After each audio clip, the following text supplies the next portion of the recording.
Vamos a retomar el estudio de Filipenses, vamos al capítulo 2 de Filipenses, versículo 17. Bueno, hermanos, hoy vamos a ver el ejemplo cristiano de Pablo, Timoteo y Epafrodito, capítulo 2 de Filipenses, versículo 17.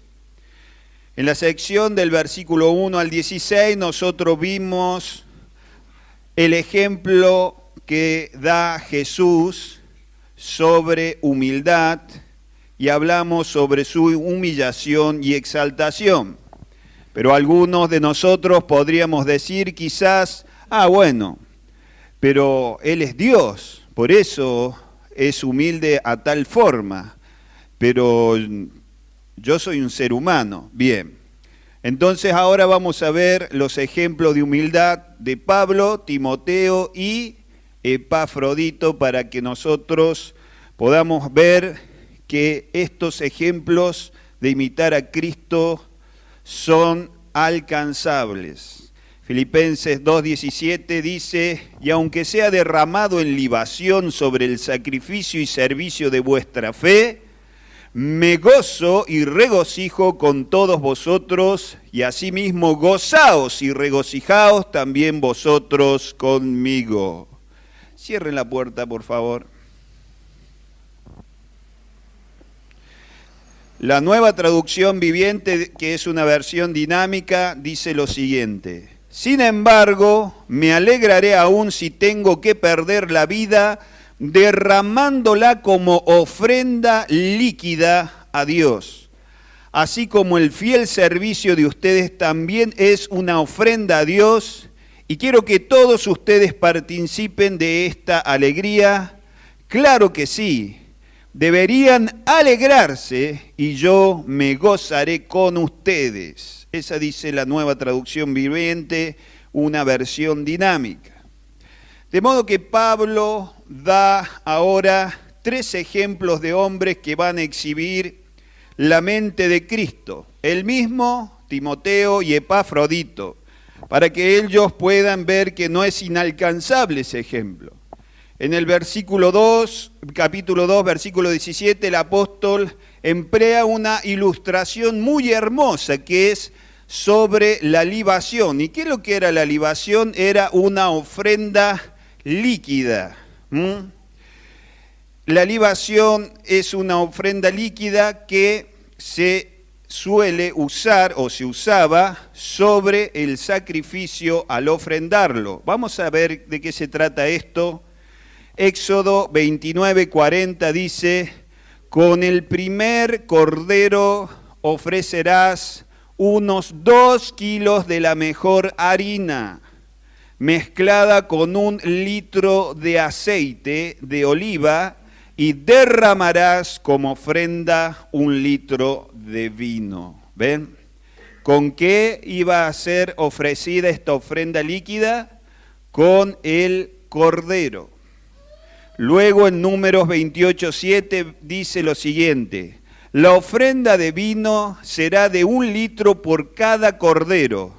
Este vino deberá derramarse en el santuario en honor del Señor. En esta oportunidad, la fe de los filipenses es el sacrificio, y Pablo mismo sería ¿qué? La libación. Él se sentiría feliz en ser derramado como libación sobre el sacrificio y servicio de fe de los filipenses. Williams dice lo siguiente: el apóstol compara la abnegación y energía de los filipenses con la suya, engrandeciéndola la de ellos y minimizando las suyas. Ellos, unos y otros, estaban poniendo sus vidas por causa del Evangelio, pero Pablo contempla la acción de ellos como el mayor sacrificio y la suya solo como la libación derramada sobre ese sacrificio. Fin de la cita. O sea que Pablo acá él valora más el sacrificio de ¿quién? De los filipenses que el de él mismo. Pablo aquí está hablando de su martirio, que él lo recibirá con gozo si esto sucediera, y finalmente así sucedió. Capítulo 2, versículo 18, le dice asimismo, los filipenses deberían, aunque él fuera sacrificado, gozarse y regocijarse con él, y no ver esto como una tragedia, sino como su entrada gloriosa al reino de los cielos. Recuerden que para los cristianos, al menos así debería serlo, morir por la fe es algo glorioso, es algo muy digno, es algo muy estimado.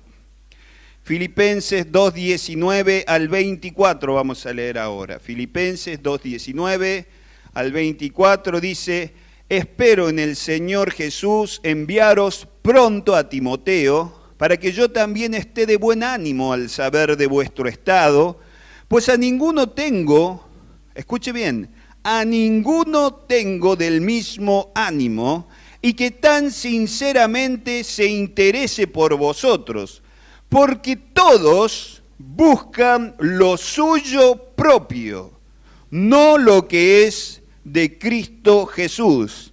Pero ya conocéis los méritos de él, que como hijo a padre ha servido conmigo en el Evangelio. Así que a este espero enviaros, luego que yo vea cómo van mis asuntos, y confío en el Señor que yo también iré pronto a veros. Esto es lo que dice el apóstol Pablo.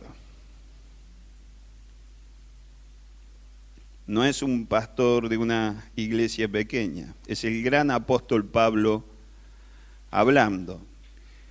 Hasta el versículo anterior, Pablo había citado dos ejemplos de amor, el de él propio y también el del Señor Jesucristo. Quedan dos ejemplos más de amor sacrificial, que es Timoteo y Epafrodito.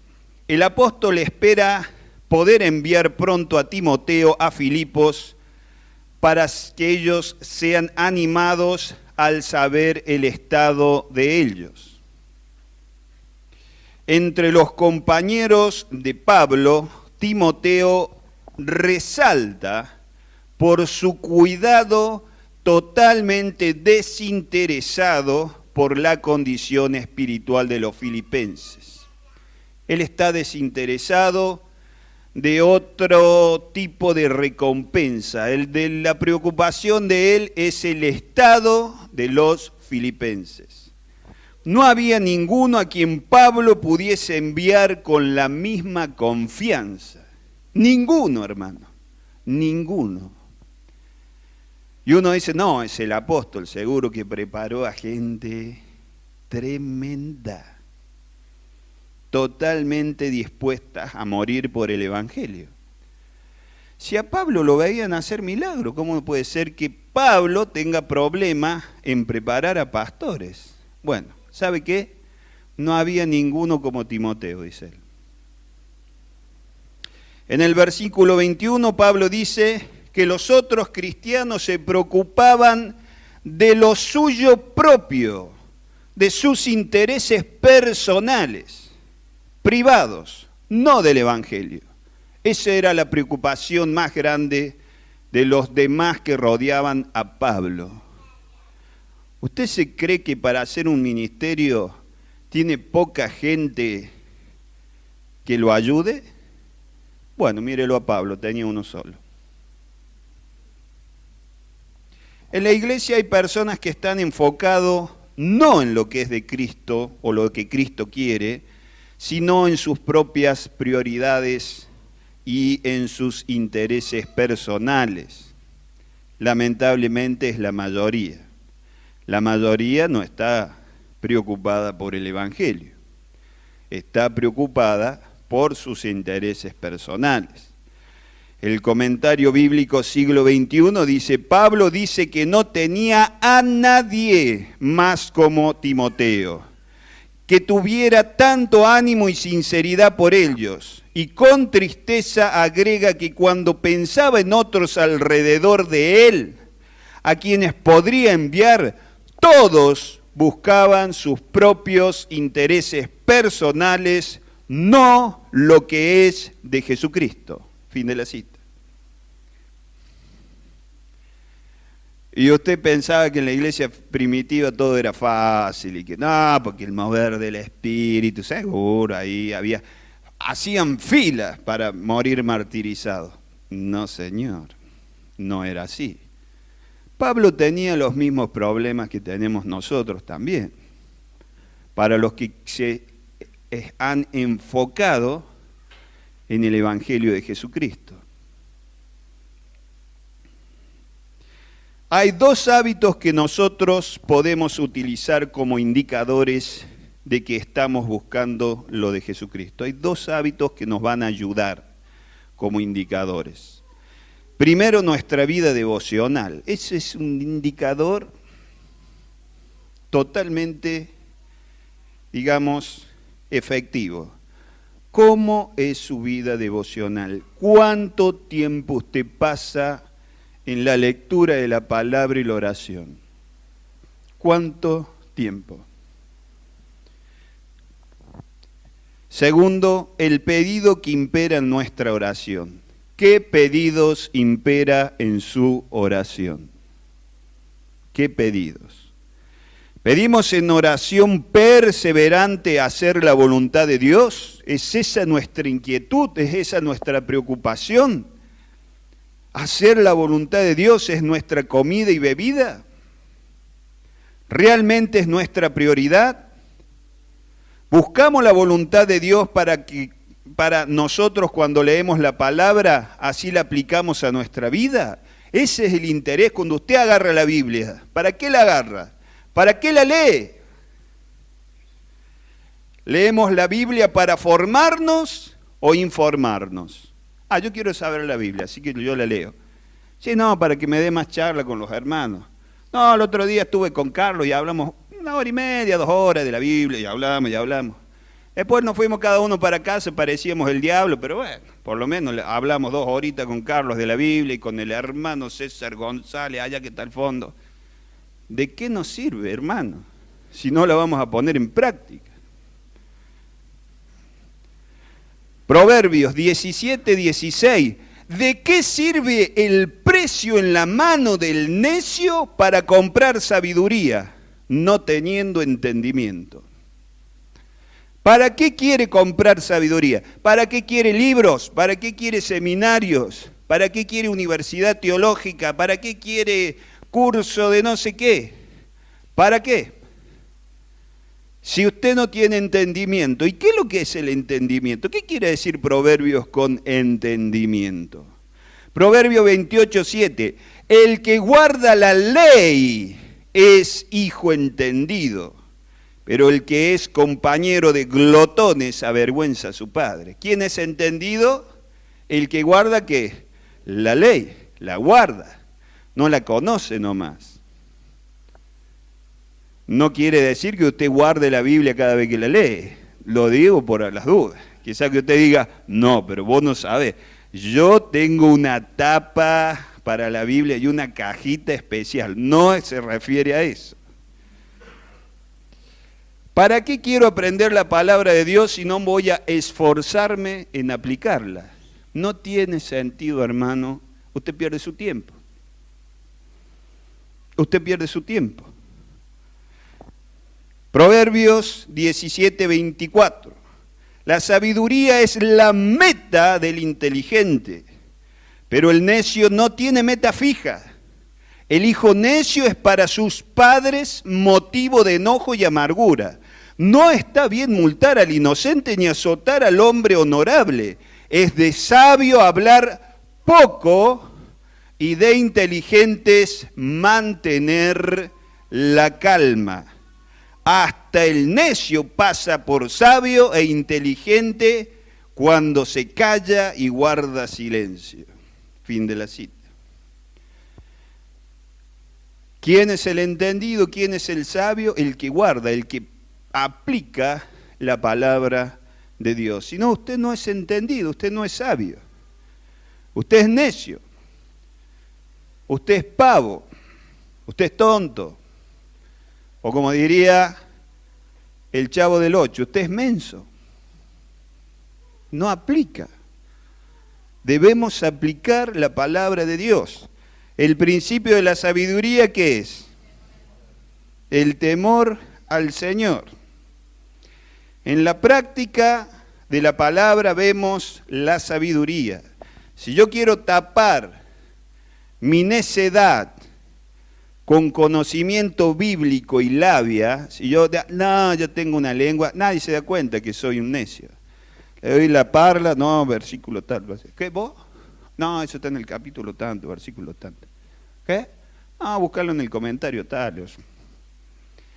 Eso, mira, hermano, vos lo vas a engañar por un tiempo a las personas. A la gente que es temerosa de Dios se va a dar cuenta que vos no sos temeroso. Tarde o temprano, cuando uno se va relajando y agarra confianza, va mostrando el carácter que tiene. La gente te va a conocer porque uno no puede escaparse de uno mismo. Tarde o temprano, el árbol se conoce ¿por qué? Por el fruto. Una persona puede, por medio de esfuerzo, aparentar ser un árbol que da fruto, pero tarde o temprano va a mostrar las espinas por todos lados. En el versículo 23 y 24, debido a que Timoteo había demostrado su valor, Pablo espera enviarlo a los filipenses tan pronto como supiese el resultado de su apelación a César, porque esos son sus asuntos. Él estaba como encarcelado y él le dice, ya les voy a informar de mis asuntos con Timoteo. Pablo espera que la apelación va a tener ¿qué? Éxito. Yo creo que ustedes han leído el libro de Hechos y saben el resultado, de modo que va a poder visitar a los filipenses. Filipenses 2:25 dice lo siguiente: mas tuve por necesario enviaros a Epafrodito, mi hermano y colaborador y compañero de milicia, vuestro mensajero y ministrador de mis necesidades, porque él tenía gran deseos de veros a todos vosotros, y gravemente se angustió porque habíais oído que había enfermado, pues en verdad estuvo enfermo, a punto de morir, pero Dios tuvo misericordia de él, y no solamente de él, sino también de mí, para que yo no tuviese tristeza sobre tristeza. Así que le envío con mayor solicitud, para que, al verle de nuevo, os gocéis, y yo esté con menos tristeza. Recibidle, pues, en el Señor con todo gozo, y tened en estima a los que son como Él, porque por la obra de Cristo estuvo próximo a la muerte, exponiendo su vida para suplir lo que faltaba en vuestro servicio por mí. Ahora vemos la mente de Cristo ¿en quién? En Epafrodito. Ahí tenemos la mente de Cristo. William MacDonald en su comentario dice, Pablo habla de él como, primero, mi hermano, segundo, mi colaborador, tercero, mi compañero de milicia. El primer título, mi hermano, habla del afecto. El segundo, mi colaborador, de uno que trabaja duro. Y el tercero, mi compañero de milicia, es compañero de conflicto. Era un hombre que podía trabajar con otros, y este es, desde luego, un punto esencial en la vida y en el servicio cristiano. Una cosa es que se trabaje independientemente, llevándolo todo a su manera. Es mucho más difícil trabajar con otros, ser segundo violín, admitir diferencias individuales, someter los propios deseos y opiniones por el bien del grupo. Seamos colaboradores y compañeros de milicia. Fin de la cita. Acá nosotros vemos el espíritu de este Epafrodito. Tremendo, tremendo. Si usted leyó el libro de Ruth, usted va a ver que ella también tenía este espíritu. Dice Ruth 1:14, y ellas alzaron otra vez su voz y lloraron, y Orfa besó a su suegra, mas Ruth, que se quedó con ella. Y Noemí dijo, he aquí tu cuñada se ha vuelto a su pueblo y a sus dioses. Vuélvete tú tras ella. Respondió Ruth, no me ruegues que te deje y me aparte de ti, porque a donde quiera que tú fueres, iré yo, y donde quieras que vivieres, viviré. Tu pueblo será mi pueblo, y tu Dios mi Dios. Donde tú murieres, moriré yo, y allí seré sepultada. Así me haga Dios, y aún me añada, que solo la muerte hará separación entre nosotras dos. Y viendo Noemí que estaba tan resuelta de ir con ella, no dijo más. Ese sí que es un colaborador y compañero de milicia. Ahora, ¿qué tipo de personas somos nosotros? ¿Qué tipo de persona es usted? Nos miremos nosotros para adentro, cada uno de nosotros. ¿Somos de los que besan? ¿Lloramos con el que está con conflicto? ¿Le damos un besito y nos vamos? ¿O somos de los que se quedan? De los que permanecen con él para servirle inclusive en el conflicto. ¿Qué tipo de personas somos nosotros? Juan 12:26. Si alguno me sirve, sígame. Y donde yo estuviere, allí también estará mi servidor. Si alguno me sirviere, mi Padre le honrará. No dice nada de besitos, dice de compañía. Sígame, donde yo estuviere, allí también estará mi servidor. Eso dice el Señor Jesús. Además, Pablo habla de que él, enviando vuestros y servidor a mis necesidades, le habla. Estaba dispuesto a hacer un trabajo doméstico, noble, no público.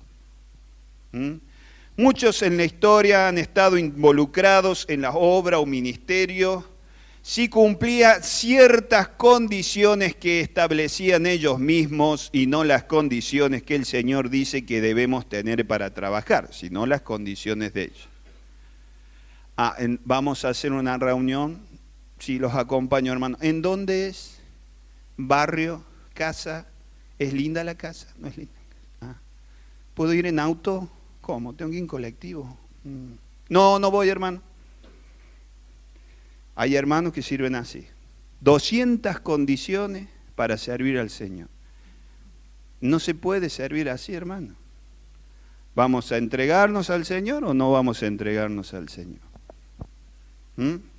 La iglesia había enviado a Epafrodito a ayudar a Pablo.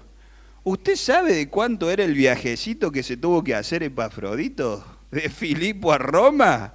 1100 kilómetros, hermano, en el 2.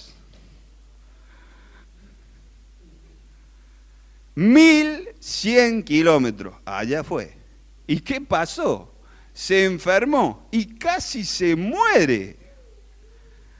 No, porque si hace la obra del Señor, no tiene problema. Esa persona que dice eso es aquella que nunca hizo la obra del Señor.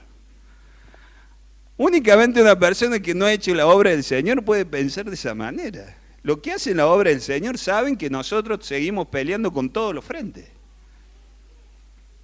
¿Qué pensará el Señor cuando nosotros no nos congregamos porque tenemos un problemita? Epafrodito se caminó 1100 kilómetros. Salgo afuera, está nublado, no, quizás que llueva. Todo claro por aquel lado. No, pero acá hay una nube.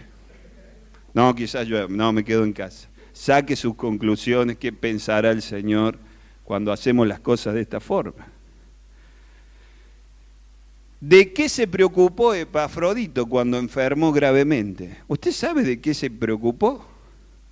Se preocupó de que los filipenses se enteraran de su estado y sintieran culpa por haberlo enviado. Mirá, está la preocupación de Epafrodito.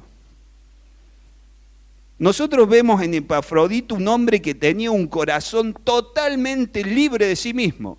Él estaba angustiado porque sabía que los filipenses se habían enterado que él estaba enfermo.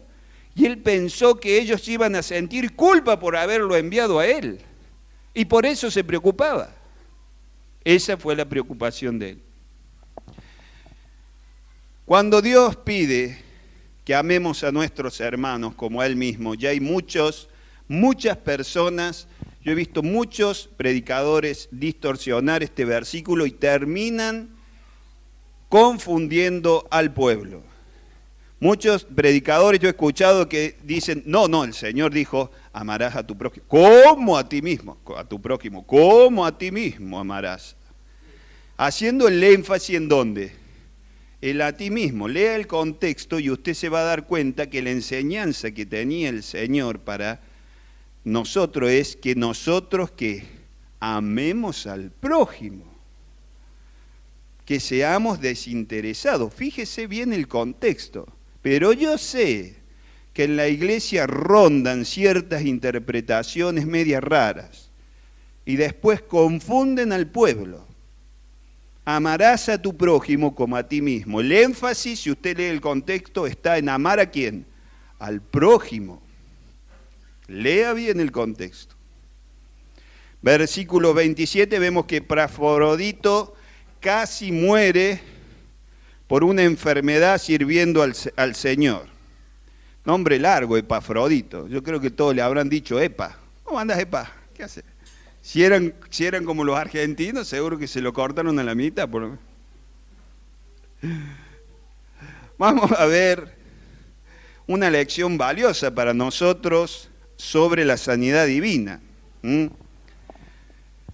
Primero, la enfermedad no es siempre resultado del pecado, hermano, eso es una mentira. La enfermedad no siempre es resultado del pecado. Aquí tenemos un hombre que había enfermado debido al fiel cumplimiento de sus deberes. Porque ahí dice, porque por obra de Cristo, dice el versículo 30, estuvo próximo a la muerte. Por hacer la obra de ¿quién? De Cristo. Segundo, aprendemos que no es siempre la voluntad de Dios sanar en el acto y de manera milagrosa. ¿Puede hacerlo? Sí puede hacerlo, por supuesto que puede hacerlo. ¿Se lo prohibió a sí mismo en este tiempo? No. Nosotros podemos orar con mucha fe esperando un milagro, hermano. Pero no siempre Él trabaja así. Parece que la enfermedad de Epafrodito había sido prolongada y que su recuperación había sido gradual. Tercero, aprendemos que la sanidad es una misericordia de Dios y no algo que podamos demandar de Él como un derecho nuestro. No es algo que nosotros podamos demandar como derecho. Volvamos una diapositiva atrás. 2 Timoteo 4:20 dice, Erasto se quedó en Corinto y a Trófimo dejé en Mileto ¿qué? Enfermo. Hasta ese momento Dios no lo había querido curar al hermano. Es así. Y en el tercero vemos que es una misericordia. Pablo añade que Dios tuvo misericordia no solamente de Epafrodito, sino también de él, porque si no hubiese añadido tristeza sobre tristeza, ya que él estaba como encarcelado. Imagínense, Uno está encarcelado. Le dicen que de Filipo le van a mandar ayuda. Y allá viene el ser humano caminando 1100 kilómetros y se pone en el medio del camino. Pablo hubiera dicho, oh, ¿qué pasó? Obviamente que se iba a poner mucho más triste de lo que ya estaba. Pero no, pero Epafrodito llega finalmente, enfermo y todo, llega donde está el apóstol. Ahora bien, ¿tendría que haber sido Pablo más positivo? Haber dicho, no, yo cuando vino enfermo, no dudé para nada que se iba a sanar. No dice eso. Sí, podría haber muerto el pobre, pero el Señor tiene misericordia y lo sana. ¿Le faltará a Pablo un mensaje motivacional para que se exprese distinto? No, hermano, no.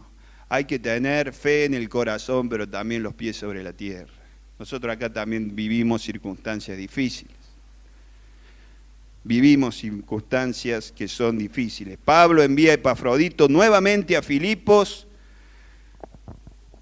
a los miembros de la iglesia, y le dice que lo deben recibir con gozo, Epafrodito, con mucha alegría, porque debería tener a este hombre en alta estima. Deben tener a este hombre en alta estima. Es una gran dignidad y privilegio estar dedicado, hermanos, al servicio del Señor. Es algo muy digno. Como ya dice William MacDonald, como ya hemos mencionado, la enfermedad de Epafrodito estaba directamente relacionada con su incesante servicio por Cristo.